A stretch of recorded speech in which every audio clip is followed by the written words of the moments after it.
এই জিয়া রহমানের কোন একজন কর্মীর মুখে, নেতাবাদ দেন, কোন একজন কর্মীর মুখে এত বছরে কেউ কখনো জিয়াবাদ শব্দটা শুনেছে না, কিনা? জিয়াবাদটা তো নগদ এই মনে পড়তেছে না, বিষয়গুলো কিন্তু কিন্তু আপনি এটা ঠিক কইছেন। মুজিববাদ শব্দটা না কইলে হাসিনা তো বছরের নাম দিয়ে দিছিল মুজিবীয় বর্ষ, জায়গার বলুন, জোনের নাম দিয়ে কোনো দিছিল, সমস্যা নাই। আমি সব আমি কিছুই আমি তো। ওগুলিকে প্রশংসা করছি না। জি, আমি বলছি জানেন, হ্যাঁ, এগুলো বলার জন্য আমাদের এই পাটোয়ারি সাহেব এখন আমাদের জ্ঞান দিচ্ছেন। হ্যাঁ, আজকে দেখলাম পাটোয়ারি সাহেব বলতেছে মুজিববাদ জিয়াবাদ জিয়াবাদ। হবে না, অন্য বাদ হচ্ছে। কি বাদ হবে ভাই? আপনার বাদটা কি? পাটোয়ারি বাদ? বাদটা কি রে ভাই?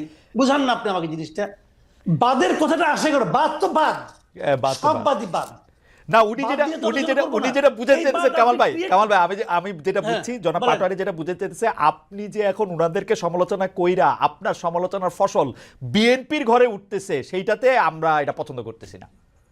আপনি বিএনপিরও সমালোচনা তাহলে করেন। ওনার ঘরে উঠলে উনি পছন্দ করতেন? আমার ওকে ফাইন। কার ঘরে উঠবে আমি জানি না। হ্যাঁ, উনি কি চান যে আমি সমালোচনা করে ওনার ঘরে আমার ফসল উঠাই দেই? হ্যাঁ, ওনারা তো ওনাকে তো আমার আজগুবি লোক মনে হয়। কে- ওনাকে তো আমার আজগুবি লোক মনে হয়। কারণ আপনি উনি কোথা থেকে মুজিববাদ নিয়ে আসলেন, কোথা থেকে জিয়াবাদ নিয়ে আসলেন? যে লোক জিয়াবাদ ক্রিয়েট করতে পারেন তার ঘরে উঠা উচিত। উনি কোথায় আসে এত যে কথা বলেন ভাই, এগুলো বলতে চাই না।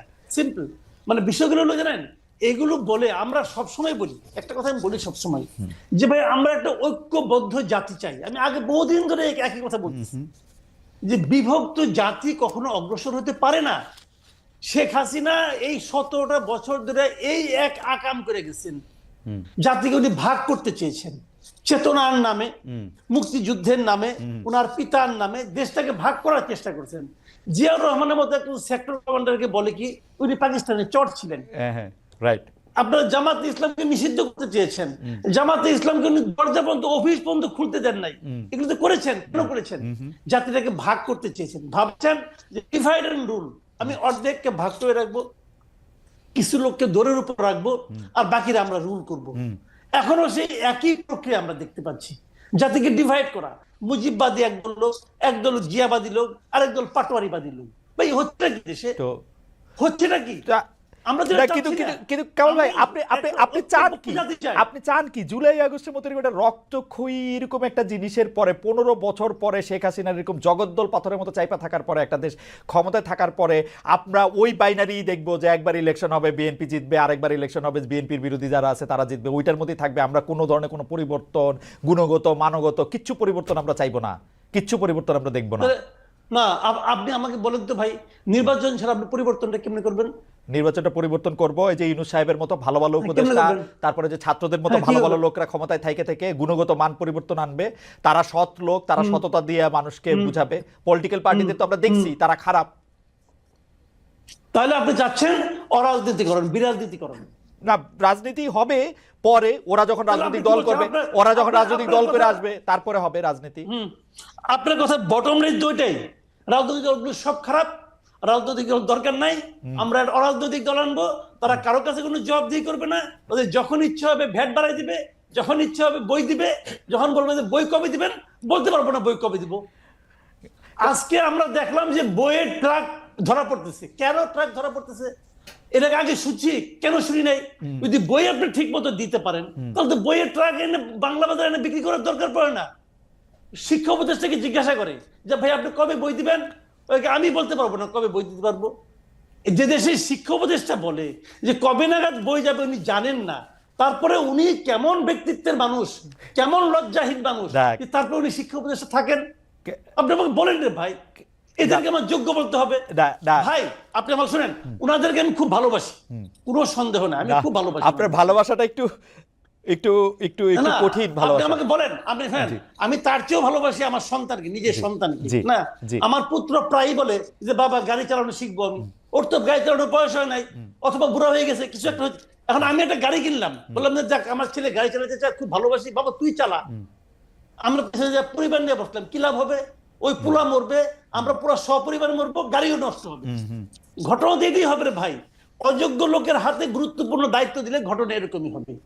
যোগ্যতা এবং অযোগ্যতা একটা বিষয় আছে, কিন্তু ভালো মানুষ দিয়ে যোগ্যতা ওদের নির্ধারিত হইতো তাহলে বাংলাদেশের সব মসজিদের ইমাম আইন আপনি বানাই দিতেন। না না কামাল ভাই, কামাল ভাই আপনি যোগ্য মানুষের কথা বলতেছেন, ভালো মানুষের কথা বলতেছেন, কিন্তু আমার খুব জানতে ইচ্ছে করতেছে আপনি কিসের সাপেক্ষে তুলনাটা করতেছেন? আমাদের 53 বছর বয়সে সাপেক্ষটা কি? মানে কারে আপনি ভালো মানুষ দেখে এদেরকে আপনি খারাপ মানুষ বলতেছেন, কারে আপনি ভালো অ্যাডমিনিস্ট্রেটর দেখে এদেরকে খারাপ অ্যাডমিনিস্ট্রেটর বলতেছেন? আপনি আপনি কি জাহিদ মালিকের সাথে তুলনায় বর্তমান স্বাস্থ্য উপদেষ্টারে আপনি খারাপ বলতেছেন? আপনি শুনেন, আপনি যেটা বলছেন সেটা তো এক ধরনের যুক্তি, এবং এটা মনে করেন বাজারে তো যুক্তি আছে, সুযুক্তি আছে, কুযুক্তি আছে, আছে না? এগুলো থাকে, থাকুক, কোনো সমস্যা নেই আমার এটা নিয়ে। বাট আমার কোশ্চেনটা হলো কি, আমার ভালোত্বটা হলো প্রত্যাশার কাছাকাছি কারা আছে।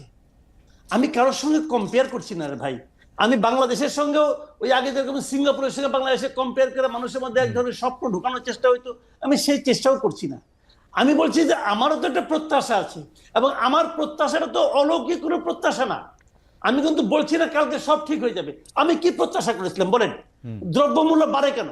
আমরা জেনেছি দুইটা সহজ পদ্ধতি, দুইটা কারণে বাড়ে, চাঁদাবাজির কারণে বাড়ে আর সিন্ডিকেটের কারণে বাড়ে।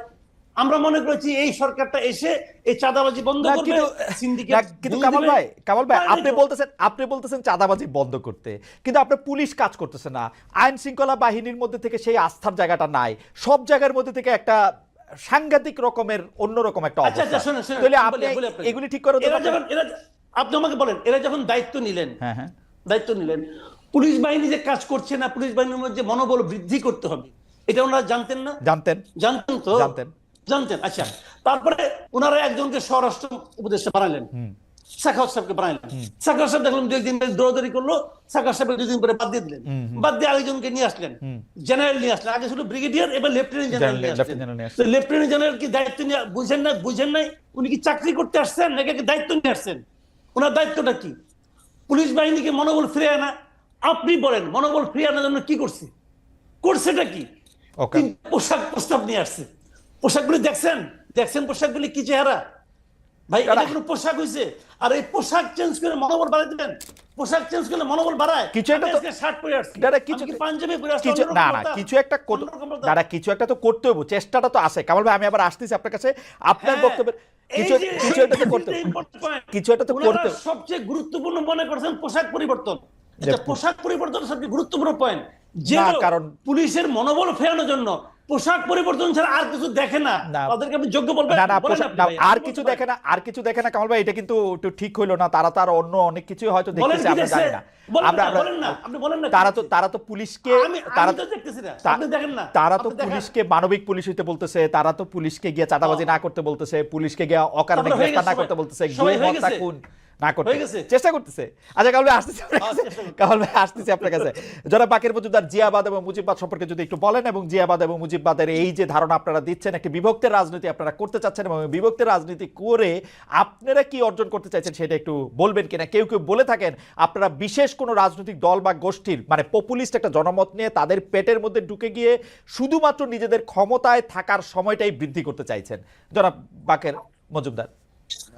আমি একটু ভাই মাসুদ কামাল ভাইয়ের একটু কথা বলতে চাই। উনি যেটা বলেছেন সিন্ডিকেট নিয়ে, আসলে সিন্ডিকেট মূল ঊর্ধ্বগতি আমরা যেটা মাঠে থেকে ছাত্ররা অনেক কিছু আমরা অভিজ্ঞতা এখানে দেখেছি, আমাদের অনেক ধরনের অভিজ্ঞতা হয়েছে মাঠে। আমরা 5 আগস্ট পরবর্তী সময়ে এখানে দ্রব্যমূল্যের ঊর্ধ্বগতির কারণে আমরা দেখেছি যে বিভিন্ন সিন্ডিকেট যেগুলো আওয়ামী লীগের টাইমে সচল ছিল, তারা পরবর্তী সময়ে এখানে নতুন রাজনৈতিক বাস্তবতায় নতুন, আমি যদি বলি যে কোথাও কোথাও এই বড় রাজনৈতিক সংগঠনগুলোর সহযোগিতা নিয়ে তারা সেই সিন্ডিকেট গুলা চালিয়ে যাচ্ছে। তো সবকিছু বড় রাজনৈতিক দলগুলো তো আছে, আপনি কি এই কথা শুনছেন যে সমন্বয়করা সেই সিন্ডিকেটকে অনেকভাবে জিম্মি করতে, সমন্বয়করা এখন বা সমন্বয়কদের নাম ভাঙিয়ে সে চাঁদাবাজি করা হচ্ছে? এইটা কি আপনি শুনছেন? সমন্বয়কদের নাম গিয়ে চাঁদাবাজির বিষয়টি আমি